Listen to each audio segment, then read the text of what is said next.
நான் பிழைத்திருக்கும்படி உமது இரக்கம் ஆண்டவரே கிடைப்பதாக.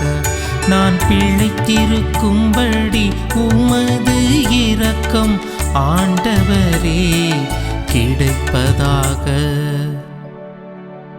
நீர் என்னை தண்டிக்கும் முன்பு நான் தவறிழைத்தேன். ஆனால் இப்போது உம் வாக்கை கடைபிடிக்கின்றேன். நீர் நல்லவர், நன்மையே செய்பவர்.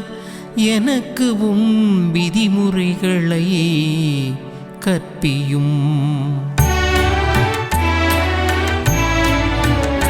நான் பிழைத்திருக்கும்படி உமது இரக்கம் ஆண்டவரே கிடைப்பதாக.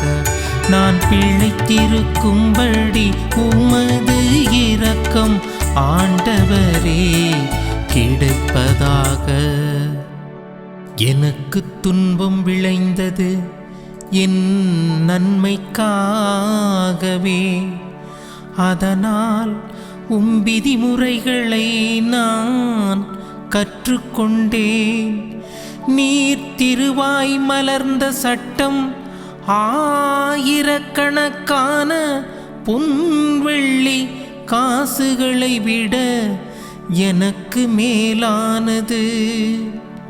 பொன்வெள்ளி காசுகளை விட எனக்கு மேலானது.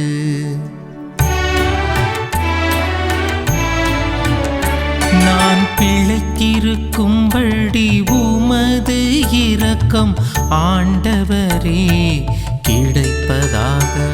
நான் பிழைத்திருக்கும்படி உமது இரக்கம் ஆண்டவரே கிடைப்பதாக.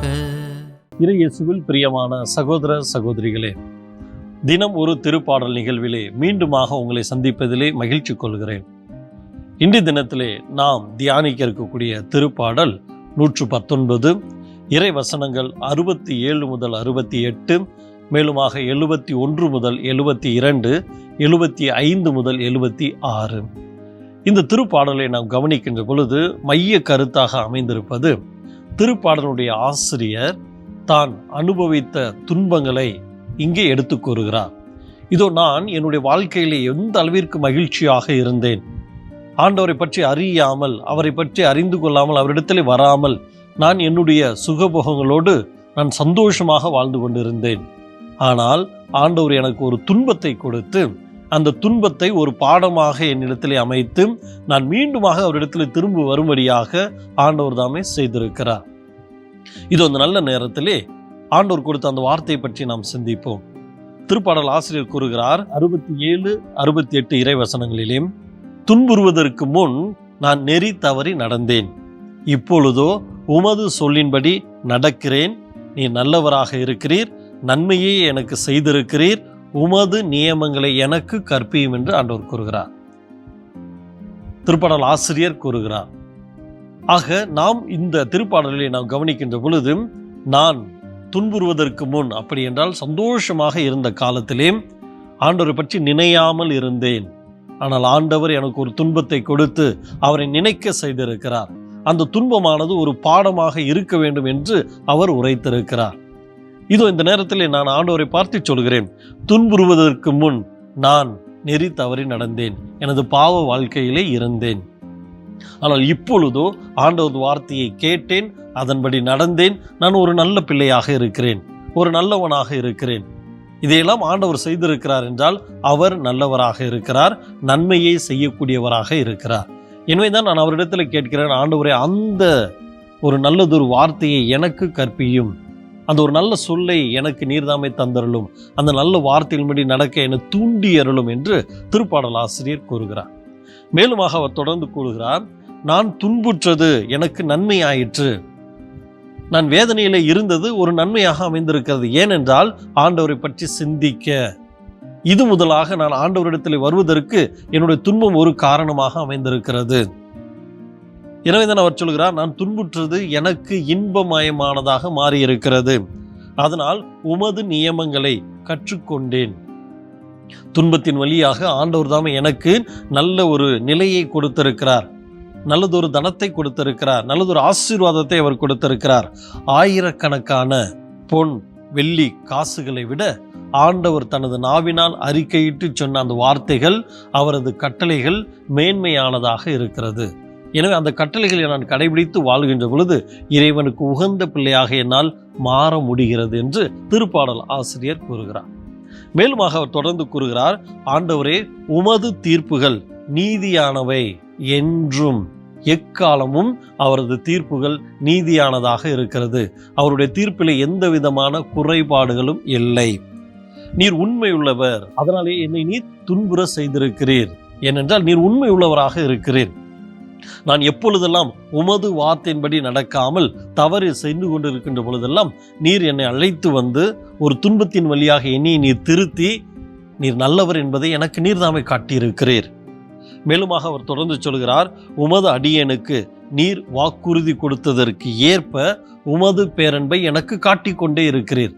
நீர்தாமே என்னிடத்தில் சொல்லியிருக்கிறீர், நான் உன்னை ஆசீர்வதித்திருக்கிறேன், நான் உன்னை அபிஷேகம் செய்திருக்கிறேன் என்று சொல்லியிருக்கிறேன்.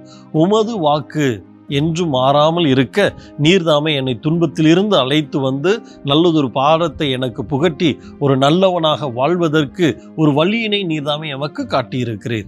எனவே உமக்கு நான் நன்றி செலுத்திக் கொண்டிருக்கிறேன். இது வழியாக நீர் எந்த அளவிற்கு என் மீது அன்புள்ளவராக இருக்கிறீர் என்பதை என்னால் புரிந்து கொள்ள முடிகிறது.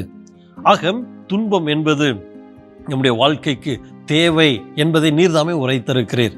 இந்த துன்பத்தை நீர்தாமே அனுமதிக்கிறீர் என்றும் சொல்லியிருக்கிறீர். இந்த துன்பத்தை நானே தேடிக்கொண்டு என்னுடைய வாழ்க்கையில் தவறான வாழ்க்கையினால் நான் வாழ்ந்து கொண்டு இருக்கின்ற பொழுது இத்தகைய துன்பங்கள் வருவது இயற்கையானதாக இருக்கிறது. அப்பொழுதெல்லாம் நான் உன்னை கண்டுகொள்ளவே இல்லை.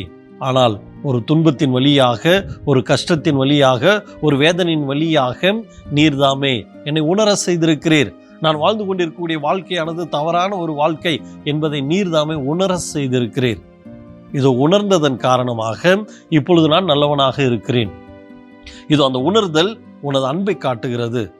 நான் சிதறி சென்று விடாமல், உமது மந்தையிலிருந்து விலகி சென்று விடாமல் நீர் என்னோடு இருந்து என்னை ஆசீர்வதித்து என்னை உமோடு சேர்த்து கொள்ள இந்த கட்டளைகள் உதவியாக இருக்கிறது என்பதை நீர்தாமே எனக்கு உணர்த்தி இருக்கிறீர். எனவே உன்னது கட்டளைகளின்படி நான் நடக்க எனக்கு உதவி செய்தருளும். இதோ இதே திருப்பாடலை நாம் கவனிக்கின்றோம்.